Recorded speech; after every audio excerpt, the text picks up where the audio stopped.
Hello dear students, आज हम पढ़ने जा रहे हैं डिप्लोमा फोर्थ सेमेस्टर का टॉपिक जो आपका पब्लिक हेल्थ इंजीनियरिंग है। ठीक है, उसका हम यूनिट 13 आज स्टार्ट करने वाले हैं। तो देखो, होता क्या है, इसमें हम पढ़ने वाले हैं कैरेक्टरिस्टिक्स ऑफ वेस्ट वाटर, मतलब कि वेस्ट वाटर के क्या क्या लक्षण होते हैं। तो देखो, सबसे पहले इसके 3 टाइप के लक्षण होते हैं, हम सभी को पता है क्या क्या, फिजिकल, केमिकल एंड बायोलॉजिकल।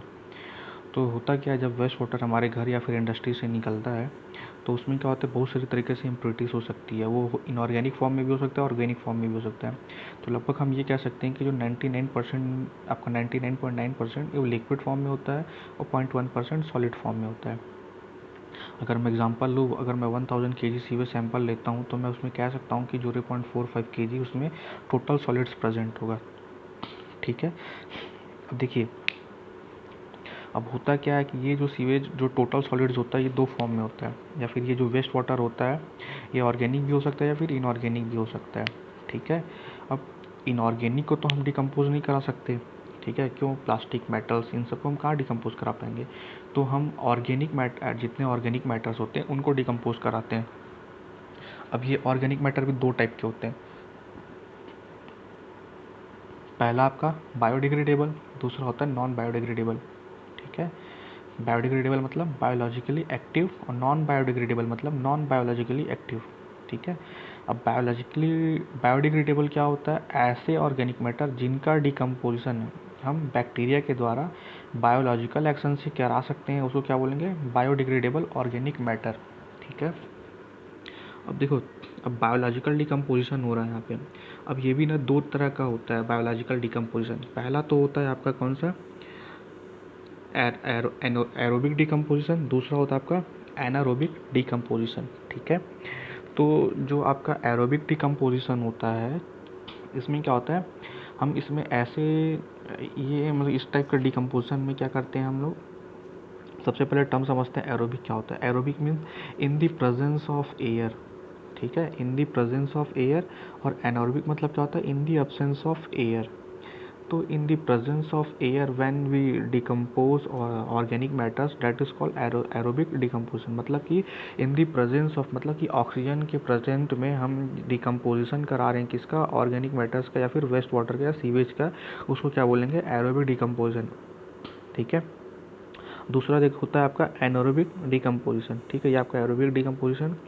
दूसरा होता है आपका एनारोबिक डिकम्पोजिशन। एनारोबिक डिकम्पोजिशन में होता क्या है, इसमें एनारोबिक मतलब इन द एब्सेंस ऑफ ऑक्सीजन। ठीक है, मतलब कि क्या, इन the absence of organic, in the absence of oxygen हम किसी वेस्ट वाटर को या फिर ऑर्गेनिक मैटर को डिकम्पोज करा रहे हैं तो उसको बोलेंगे एनारोबिक डिकम्पोजिशन। ठीक है, अब बात यहाँ पे वो क्वेश्चन यहाँ पे ये उठता है कि भैया कौन डिकम्पोजिशन करेगा।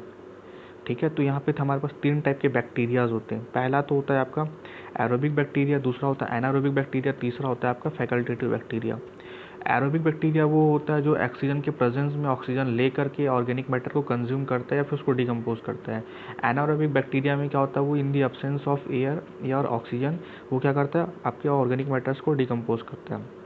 फैकल्टेटिव क्या होता है, फैकल्टेटिव बैक्टीरिया अगर उसको एयर मिला तो ठीक, नहीं मिला तो ठीक, वो ऐसे भी डिकम्पोज करेगा। ठीक है, तो ये होता है आपका 3 टाइप के बैक्टीरिया। इन बैक्टीरियाज को यूज़ करके हम एरोबिक एनारोबिक डिकम्पोजिशन कराएंगे किसका, ऑर्गेनिक मैटर्स का। ठीक है, अब देखो, और अब ये बैक्टीरिया क्या है ना, फ्री में काम नहीं करते, इनको चाहिए होता है ऑक्सीजन। ठीक है, इनको चाहिए होता है ऑक्सीजन। जब मान एक एग्जांपल लेते हैं, अगर मेरे पास मान लो सीवेज है, क्या है, सीवेज है, और उसको मैं क्या करूँ, डायरेक्टली रिवर में डिस्पोज कर दूँ, डायरेक्टली फेंक दूँ रिवर में, तो होगा क्या, ये जो माइक्रो ऑर्गेनिज्म, ये जो बैक्टीरिया पहले से किस में प्रेजेंट है, आपके वेस्ट वाटर में, ये क्या करेंगे, पानी में से, जो पानी का सूत्र क्या होता है H2O, ये क्या करेंगे, पानी से आपके जो घुलित ऑक्सीजन है उसको कंज्यूम करना स्टार्ट करेंगे और किसको डिकम्पोज करेंगे, आपके ऑर्गेनिक मैटर को। तो एक चीज़ तो हमको यहाँ पे समझ में आएगा कि भैया यहाँ पे ऑक्सीजन का रिक्वायरमेंट है इन सबको डिकम्पोज करवाने के लिए। और इसका डिमांड कौन कर रहा है, आपके बैक्टीरियाज कर रहे हैं। ठीक है, ठीक है या नहीं है। तो एक नया टर्म यहाँ पे एक आया, that is called dissolve oxygen. ठीक है, तो सबसे पहले कैरेक्टरिस्टिक्स ऑफ सीवेज देख लेते हैं। तो ये 3 टाइप के होते हैं, फिजिकल, केमिकल एंड बायोलॉजिकल। ठीक है, तो फिजिकल देख लेते हैं। सबसे पहले कलर हम सभी को पता है क्या होता है। ठीक है, कलर क्या होता है हम सभी को पता है। ये क्या होता है, जो फ्रेश सीवेज का कलर लगभग आपको ग्रे या फिर लाइट ब्राउन या फिर जनरली ब्लैक दिखाई देता है ना, देखिए होंगे सबके सब। तो जैसे ही ऑर्गेनिक मैटर का डिकम्पोजिशन स्टार्ट होता है तो सीवेज में उपस्थित डिजॉल्व ऑक्सीजन वो जीरो हो जाता है, ठीक है। मतलब जीरो मतलब वहाँ पे कोई जिंदा नहीं रह पाएगा आपके एक्वेटिक एनिमल्स, ठीक है। तो सीवेज का जो कलर है वो क्या हो जाता है, कलर ब्लैक, डार्क ब्राउन आदि ये सब हो जाता है। तो इस कंडीशन को हम लोग सेप्टिक या फिर सेटल कंडीशन बोलते हैं, ठीक है। सेप्टिक कंडीशन जनरली बोला जाता है, ठीक है। Next is order. ऑडर मतलब गंध, गैस, ठीक है। फ्रेश सीवेज में क्या होता है, थोड़ा सा मस्टी ऑर्डर होता है, मतलब कि जो स्मेल है बहुत ही अजीब टाइप का होता है, जो कि ऑफेंसिव होता है बहुत ही ज़्यादा, ठीक है। लेकिन 3-4 घंटे बीतने के बाद सीवेज में जो आपका O2 है वो लगभग वो ख़त्म हो जाएगा। उससे क्या होगा, उसमें H2S या फिर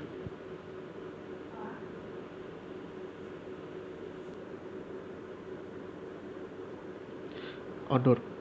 तो जैसे कि हमने ऑडोर पढ़ा, ठीक है। 3-4 घंटे बीतने के बाद क्या होता है, सीवेज में जो ऑक्सीजन है तो ख़त्म हो जाता है। इससे क्या होता है, इसमें H2S या फिर कार्बन डाइऑक्साइड या फिर मीथेन गैस आदि बन सकता है, ठीक है, जो हमारे लिए बहुत ही ज़्यादा खतरनाक है। नेक्स्ट देखते हैं क्या है हमारा टर्बिडिटी। टर्बिडिटी हमको सबको पता है क्या होता है, मटमैलापन, ठीक है। तो वेस्ट वाटर में नॉर्मली जो बाथरूम या वेस्ट या फिर आपका जो अलग टाइप दिन इंडस्ट्रीज़ के मैटर्स क्या होते हैं, ये क्या होते हैं आकर के मिल जाते हैं किसमें, आपके रिवर वाटर्स में, ठीक है। जिसकी वजह से क्या होता है, वेस्ट वाटर नॉर्मली टर्बाइड दिखाई देता है, मतलब कि ये सब मटमैलापन जिसको बोलते हैं, ठीक है। तो यही होता है आपका टर्बिडिटी, ठीक है। इसके बाद कलर तो हमने देख ही लिया है, ठीक है। उसके बाद क्या है आपका केमिकल कैरेक्टरिस्टिक्स, ठीक है। तो देखो केमिकल कैरेक्टरिस्टिक्स दिखते हैं, ठीक है। तो इसमें पहला आता है आपका क्या, टोटल सॉलिड्स, ठीक है। टोटल सॉलिड्स अब पहले ही मैं बात कर चुका हूँ, 99% आपका क्या होता है, लिक्विड फॉर्म में होता है। 1% जो होता है आपका क्या होता है, सॉलिड फॉर्म में होता है। इसमें क्या क्या हो सकते हैं, सस्पेंडेड। टोटल सॉलिड्स में क्या क्या आ जाएंगे, suspended solids, dissolve solids, colloidal solids and settleable solids, ठीक है। तो टोटल सॉलिड्स में लगभग हम तो बात कर ही चुके हैं क्या होता है। बट सस्पेंडेड सॉलिड्स क्या होता है देखते हैं। तो ऐसा सॉलिड जो पानी में फ्लोट करता हो या सस्पेंशन में रहता हो उसको क्या बोलेंगे, सस्पेंडेड सॉलिड। इसको क्या और क्या बोलते हैं, नॉन फिल्ट्रेबल सॉलिड्स भी बोलते हैं। इसका जो साइज़ होता है 1 माइक्रोमीटर से कम होता है, सॉरी ज़्यादा होता है। नेक्स्ट है आपका डिजॉल्व सॉलिड। ऐसा सॉलिड जो सीवेज में डिजॉल्व होता है, मतलब कि घुलनशील अवस्था में रहता है, उसे क्या बोलते हैं हम, डिजॉल्व सॉलिड्स कहते हैं। इसका जो साइज़ होता है 10⁻³ माइक्रोन से छोटा होता है ये। इसका जो इसको अपन क्या बोलते हैं, फिल्ट्रेबल सॉलिड्स भी बोलते हैं, ठीक है। Next one is colloidal solids. ये सॉलिड्स क्या होते हैं, जो सीवेज में, सस्पेंशन में या फिर सॉल्यूशन दोनों में रह सकते हैं। इसका जो साइज़ होता है 1 माइक्रोन से लेकर के 10⁻³ माइक्रोन तक हो सकता है, ठीक है। Next is settleable solid. Settleable solid मतलब ऐसा सॉलिड जिसे 2 घंटे के लिए अगर शांत सीवेज में छोड़ दें तो उसे क्या बोलेंगे, सेटलेबल सॉलिड्स कहते हैं। मतलब कि और इसका जो साइज़ होता है 10 माइक्रोन से बड़ा होता है, ठीक है। देखा गया कि लगभग हम लोग इसको अपन निकालने के लिए क्या करते हैं, अपन एक इनहॉफ कोन यूज़ करते हैं, और इनहॉफ कोन में क्या करते हैं, इसको अपन छोड़ देते हैं 24 घंटे के लिए, ठीक है। फिर हम लास्ट में देखते हैं कि लगभग इसका कुछ सॉलिड्स फॉर्म में या आपके इनहॉफ कोन के नीचे में सेटल हो गया है, ठीक है। तो ये हो गया आपका कुछ केमिकल कैरेक्टरिस्टिक्स। नेक्स्ट है आपका इसमें ऑर्गेनिक मैटर्स है। ऑर्गेनिक मैटर तो हम सभी को पता है 2 टाइप का होता है, ठीक है। अब देखते हैं इसमें हम आगे देखते हैं क्लोराइड्स कंटेंट्स, ठीक है। Total solid, suspended solid, dissolved solids, pH हो गया। पीएच हम सबको ही पता है क्या होता है, ठीक है। ये फैट्स और ऑयल ग्रीस ये सब भी इसके कैरेक्टरिस्टिक्स हैं, ठीक है। सल्फाइड्स, ठीक है। सल्फाइड्स क्या होता है, जनरली जब हम लोग सीवेज को ट्रीट करते हैं या फिर सीवेज जो आपका जो सल्फाइड या फिर सल्फेट या फिर आपका हाइड्रोजन सल्फाइड, ये क्या होता है, सीवेज के सल्फ्यूरस ऑर्गेनिक मैटर के डिकम्पोजिशन के दौरान ये लगभग ये आपके बनते हैं, ठीक है। अब एक इसके बाद हम स्टार्ट करें, इसके आगे हम पढ़ेंगे डिजॉल्व ऑक्सीजन, ठीक है। डिजॉल्व ऑक्सीजन पढ़ेंगे इसके बाद हम, और नाइट्रोजन कंटेंट पढ़ेंगे, क्लोराइड कंटेंट पढ़ेंगे, बीओडी, सीओडी, टीओडी पढ़ेंगे, जो बहुत ही ज़्यादा एग्जाम में पूछा जाता है। तो इसके नेक्स्ट लेक्चर में हम उसको कवर करेंगे। Thank you.